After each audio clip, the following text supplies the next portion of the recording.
E aí começou a bateria de exames e tal, e eles descobriram que ela estava com metástase e a metástase estava na membrana do cérebro. Meu Deus. Mas a gente não tinha noção e nem, né, Da nenhuma da gravidade. proporção. Uhum. A gente sabia que metástase era uma coisa que tipo, realmente não tinha reversão, né? Eu nunca esqueço que a psicóloga chegou e falou pra nós, assim, né? Vocês têm que estar preparado, porque a tua mãe vai partir a qualquer momento. Eita, essa parte é difícil. Só que não foi assim, né? Não foi tão rápido. A minha mãe, ela foi passando por como é o cérebro é o comando do corpo.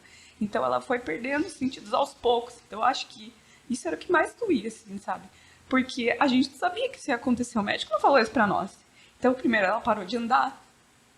E, Foi e, ela, gradativo. e ela questionava e a gente não sabia o que responder, porque a gente também não sabia o que estava acontecendo.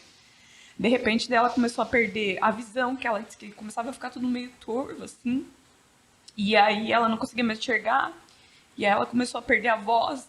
No começo ela começava a falar as palavras meio enrolado. E aí chegou num ponto, assim, no estado vegetativo mesmo. Ela não se mexia, não acontecia mais nada. E aí, assim, era muito forte, porque eu ficava uma noite, minha irmã ficava um dia e a gente revezava, né? E eu sempre sorria, cara, eu sempre falava coisas boas pra ela. Meu pai falou, né, um dia, ele falou, a partir de hoje, vocês vão tratar a mãe de vocês da melhor forma possível, evitem chorar, evitem falar coisas tristes, evitem brigar, porque ela é tudo pra vocês. E aí eu nunca esqueço quando ele falou isso, né? Porque meu pai é meio turrão, assim, né? E ele tava bem fragilizado, assim. Porque eles eram muito parceiros. Eles tinham uma história de vida, assim, bem... 25 anos de casados, né? E aí, toda vida, eu ficava lá com ela, sorria, a gente brincava.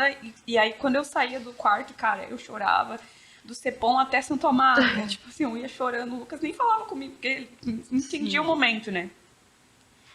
E aí chega naquele momento que a gente fica assim, tipo, caraca, Deus, o que tu quer falar? Porque Aí vem os a gente questionamentos, queria né? muito um milagre. A gente queria Sim. muito um milagre. E a gente quer um milagre, porque a Sim. gente é assim, tipo, nós somos carnais e a gente não entende a morte, a gente não foi feito Pra entender. pra entender a morte. Sim. Não era pra ser assim.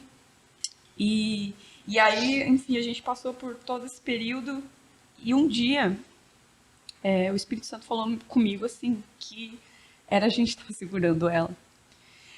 Porque, tipo, a gente Orando pelo queria milagre. muito que ela ficasse, Aham. né? Aham. Queria muito, muito, muito, muito, muito, mas nem sempre é E o ela tava propósito de sofrendo, Deus. querendo ou não, né? Imagina. E eu lembro assim, claramente na minha mente que ela já estava em estado vegetativo um período.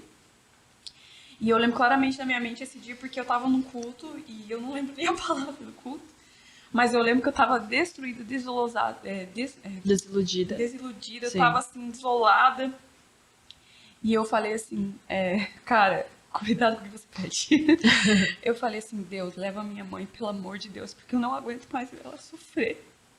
Por favor, faz isso por mim. E foi a única coisa que eu pedi pra ele. Assim. Eu acho que deve ter sido a oração mais difícil da Foi tua a vida. oração mais difícil da minha vida. Meu Deus.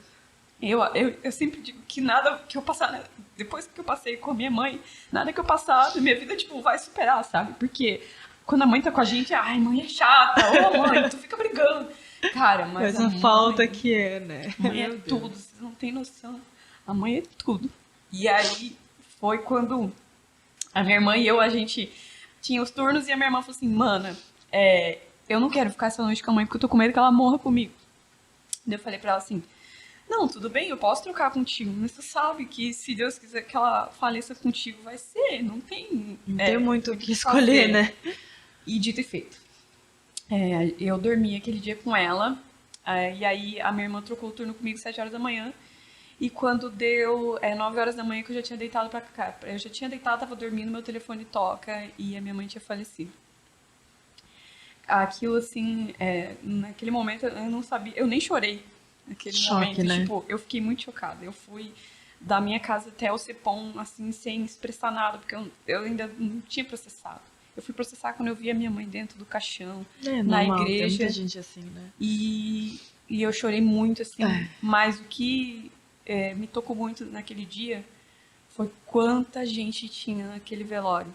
Cara, Quanta porque gente era ela tudo tocou. pessoa que ela evangelizou. Gente, tinha gente que eu nem lembrava mais que existia. A minha mãe era muito amada, sabe? Amém. Então, Ela cumpriu o seu ela propósito. cumpriu o seu propósito. Então, aos poucos, Deus foi ministrando no meu coração que é uma palavra que Deus sempre falou comigo desde adolescente, que é tempo para todas as coisas. Amém. E o tempo dela foi aquele. E ela evangelizava, inclusive, as enfermeiras. As enfermeiras amavam ela. Falavam, quem dera que todos os pacientes fossem assim. Amém. Então, foi muito difícil, mas eu nunca culpei Deus por isso, porque isso aconteceu na minha família, né? Os meus irmãos ficaram também. Cada um teve um posicionamento reação. sobre uma reação. Aham. E é normal a respeito. Mas eu entendi que o propósito dela aqui tinha se cumprido. Amém. A minha mãe fez muito mais que muitas pessoas que estão aqui com mais tempo de vida. E com saúde, com tudo, Com e saúde. procrastinando o seu propósito, procrastinando aquilo que Deus tem, não fazendo aquilo que Deus chamou por medo, por insegurança, ou por simplesmente deixar. Depois eu faço, depois pode não vir. A gente não Exato. sabe o dia de amanhã, né? Inclusive, Não sabe o dia de amanhã. teve uma tragédia agora esse final de semana com uma família que a gente conhece. Foi muito triste porque foi mãe, pai e 2 filhos. Sobreviveu uma filha só de gêmeos ali. Foi, nossa, é muito triste. É muito. Foi a família inteira, assim, e... Nossa, é só Deus para confortar e dar consolo, né? A família toda, não é fácil. Também perdemos essa última semana um homem de Deus, que era lá da cidade onde eu morava, em Monte Castelo. Também deixou 4 filhos, sabe? Tipo assim, a esposa. Poxa, é muito triste. É muito triste. Porém, o que nos consola eram pessoas que estavam no centro da vontade Exato. de Deus, sabe? Então a gente não tem dúvida de onde eles estão. É isso que nos consola, é isso que nos dá esperança, né? E que bom que você teve essa esperança no Senhor. E não sei se você está sofrendo algum luto ou alguma coisa assim. Eu também já deixei o meu testemunho em relação à minha avó, tá lá com o meu pai, o pastor Célio, tete-tete com o pastor Célio. Contei um pouquinho pra vocês, foi bem no meu aniversário. Então, tipo, são coisas da vida. São coisas que acontecem na vida, mas se a nossa esperança não está no Senhor, a gente se perde, a gente se, sei lá, transtorna.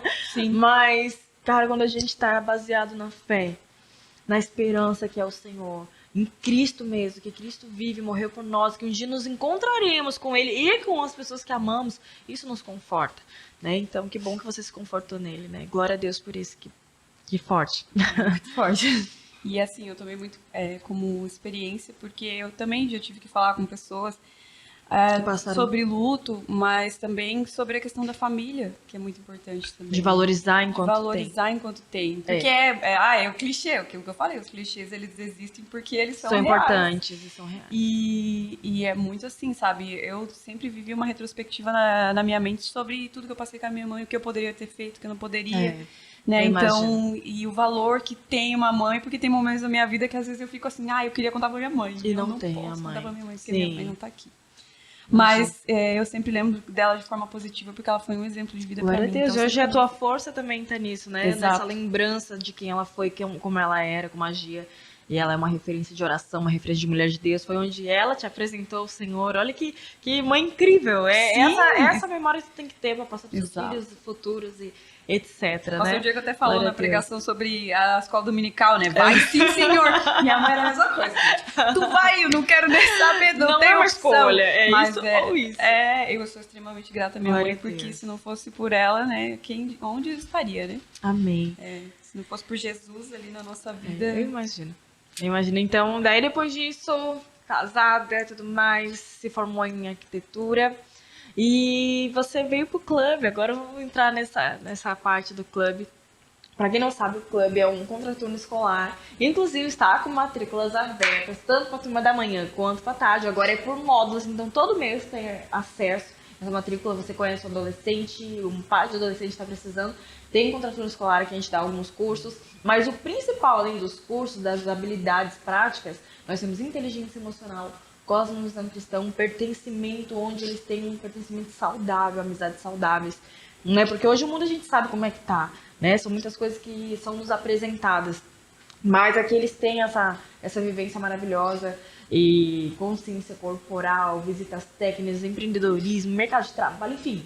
Tem milhões de coisas, a gente pode ir. Segue lá, Compaixão Club no Instagram, dá uma olhadinha no que é isso. E a Camila, ela fez parte quando iniciou, foi a protagonista ali do início. Lá dos primórdios. Meu Deus, a gente ainda nem sabia direito como que ia ser, como não seria. Não tinha um local, ainda estávamos na igreja.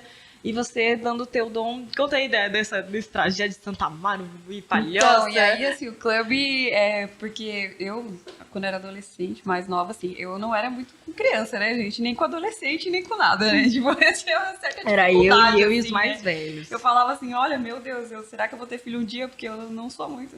Mas Deus, ele me ministra do jeito que ele quer, né? Então, eu fui professora de crianças quando eu era adolescente. Olha isso. E aí Deus trabalhou isso no meu coração. E eu né, quebrei essa barreira que eu tinha de dificuldade mesmo. Sim. E o clube foi outro momento da minha vida que foi muito especial, né? Porque eu tava ali nessa transição de carreira, né? Recém-formada. E aí, recém-formado geralmente não consegue muito trabalho, né, gente? Eu digo, né, que quando você se forma, não é uma alegria pela conquista, mas também um desespero. Não sou mais estudante, sou uma desempregada oficial. E aí, como é que foi? E aí surgiu, né, a proposta aí de participar do clube.